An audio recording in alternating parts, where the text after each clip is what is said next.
Michael Wood steps down as his 16 back and forths with Cabinet is revealed. There's really little respect shown. Dirt bike riders tear up Auckland parks, how much it's costing ratepayers, and a glimmer of hope in the frantic search for the Titanic submersible. Atamaria, I'm Sherry Kinnear, and these are the latest New Zealand Herald headlines. Prime Minister Chris Hipkins is battling through what's fast becoming one of his most difficult weeks of his leadership, losing yet another minister from his government. Michael Woods resigned after it emerged he held thousands of dollars worth of additional shares in a trust, some of which raised potential conflicts of interest. The Herald can also reveal Wood had 16 interactions with the Cabinet Office over his Auckland Airport shares. Hipkins has indicated that he would have sacked Wood if the embattled politician had not offered to resign. When I stood Michael down as the Minister of Transport, I asked him if there was any other relevant information I should know about, and he indicated there was not. It's become evident, therefore, that not adequately managing his airport shares was not an isolated incident, and it was therefore not appropriate for Michael to continue as a minister. Illegal dirt bike riders are continuing to wreak havoc in South Auckland, tearing up local parks and sports fields while ratepayers pay the price. Tens of thousands of dollars of council money is being used on maintenance to repair fields torn up by bike tracks. Mangere Sports Association President Noel Robinson says the grounds at Centre Park are damaged by riders every week. You're often out there with parents who are on the sideline cheering their thing on, and they of course become concerned about their welfare of their children. Meanwhile, Counties Manukau police say they're cracking down on the issue.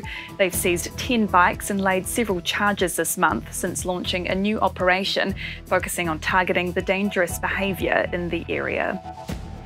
A frantic search is continuing in the Atlantic Ocean for the missing Titanic submersible. Crews are focusing on an area where banging noises have been detected, providing a glimmer of hope 3 days after the Titan disappeared, while bringing 5 people down to the wreck of the Titanic. The US Coast Guard's bringing in more ships and underwater vessels, now focusing on a more narrowly defined area. But many obstacles remain, from pinpointing the vessel's location to reaching it with rescue equipment and bringing it to the surface before oxygen supply runs out. After selling off part of Auckland Council's airport shares, Mayor Wayne Brown could be looking at the port next. Our newsroom understands Brown is making moves to sell Ports of Auckland's operating business while keeping the waterfront land in public hands. He met with representatives from DP World, a multinational logistics company based in Dubai, while on a tour of South Korea. A review of future options for the port is set to land on Brown's desk ahead of confidential council workshops and a governing body meeting in the coming weeks. And already sodden areas of the North Island continue to be on alert today as heavy downpours threaten to bring more flooding and slips.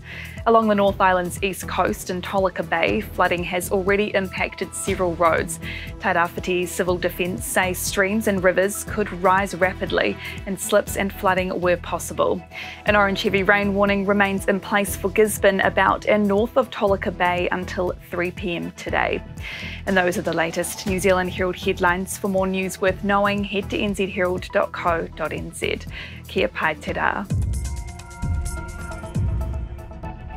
Thanks for checking out our YouTube channel. To stay up to date with all the latest news from the New Zealand Herald, click the subscribe button below or check out one of the videos here, and head over to nzherald.co.nz for more details on these stories and more.